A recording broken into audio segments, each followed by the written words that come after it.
All new shit tonight! Woo! And unfortunately, like the last time I was here, I'm probably going to do this set, maybe one more, and then I gotta go, I gotta return my brother's car. My truck is on the fritz again. Well, we know whose fault that is. So, let's do some political shit first. Political shit. Back up like a foot on the stage. Thank you. I gotta admit, yesterday was kind of funny, just real quick. I came home, I had a long day at work. I turn on the TV, and who do I see? The Rectum-in-Chief speaking in my home city. I'm like, it's too early to get my blood pressure up. I think I'm just gonna go listen to some Lenny Bruce. Fucking, I don't have the energy. So, I have no idea what he said, but it sounded like farts to me. I'm just saying. So, this first one, this is called Struggling for a Life. We feel broken and alone, 21st century flesh and blood, being told we can be easily replaced by 21st century digital machines. We feel broken and alone, no hours for certain, no wages worth a damn. We're kept separate with no one to bear our soul to.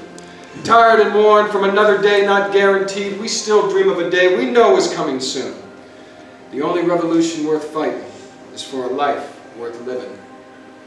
We're seen as empty vessels to fill the coffers of CEOs and scabs. We're seen as empty vessels to be mocked as a greedy inconvenience on the nightly news when we gather the courage to make our voices heard. But we know those voices carry across the nation, across the globe, and we know others are feeling alone and hearing our songs. They're hearing our songs from our billy club strangled voices, and they know just as we do. The only revolution worth fighting is for a life worth living. We know what lies ahead, we know better days are coming, we just have to show the world that these times can come to pass.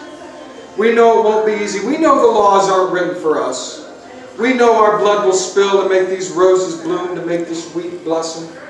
We know it's better to fight for a life than to be dying in the counters like we have for far too long. The only revolution worth fighting is for a life worth living.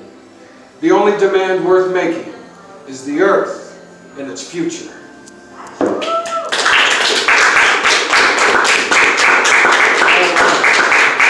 And now this is covered shit.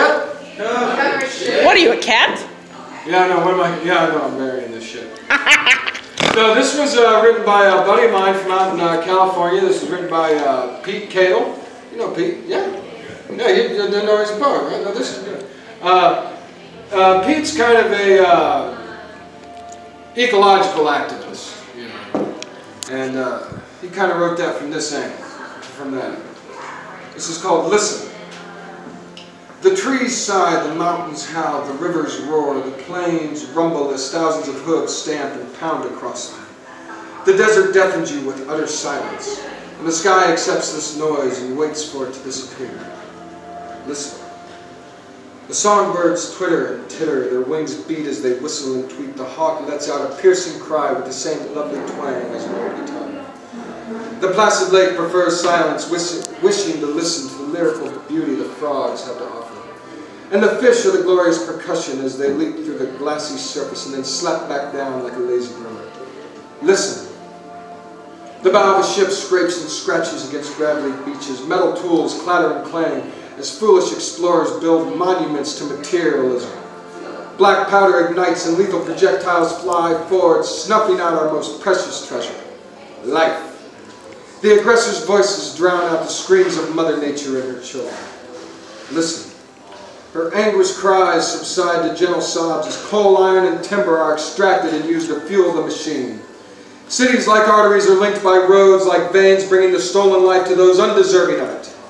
Gears and engines turn and grind or roar and devour the freshness of the world. We feed on the flesh and blood of earth and we smile as her blood drips from our faces. Listen. Look, someone cares. They speak out in carrying signs wishing for change. They are defenders, guardians, warriors, citizens of the natural world. They care and aren't afraid to tell the world. They hold marches, they practice conservation in everyday life. A generation has found their voice. Listen. But no one does. The bastards still drown us out with screeching machinery. Our peaceful resistance grinds to a halt as they grind the forest into dust and strip the world bare. They tell us we are wrong. They have the audacity to call us conspiracy theorists. I can't bear to listen, so I won't. It's my turn to make some noise. It's their turn to listen, and they don't have a choice. My voice is my weapon, and my wit is sharp. My battle cry will shake what little trees are left. I will roar like a hurricane. I will bellow like the machines you cherish. And I will drown them out and destroy them as they destroy the world. I will do it happily. Listen.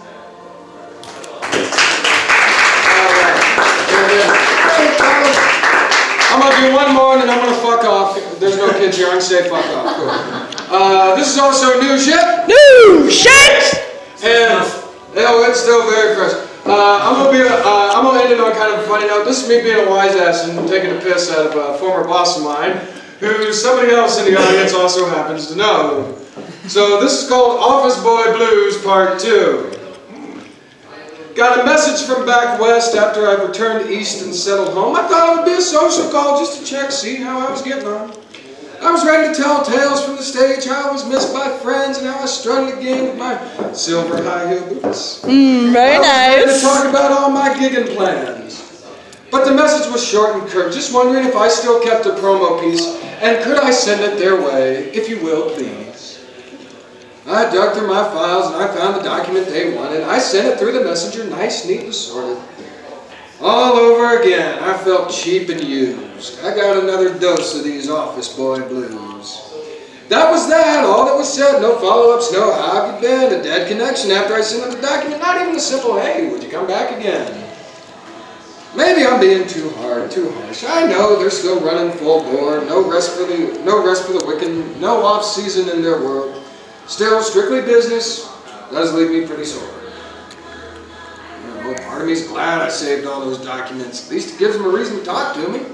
But it seems my ink slinging is all they care about. As far as I go, that's all they're going to see. And well, take what you can get. At least I have some value, some reason to be seen, some reason to be treasured, even if my heart and soul remains unseen and buried and my talents are cashed out and measured. I'm too long gone and too tired to light another fuse. I'll have to get used to these long-distance office boy blues. Thank you very much. I appreciate it.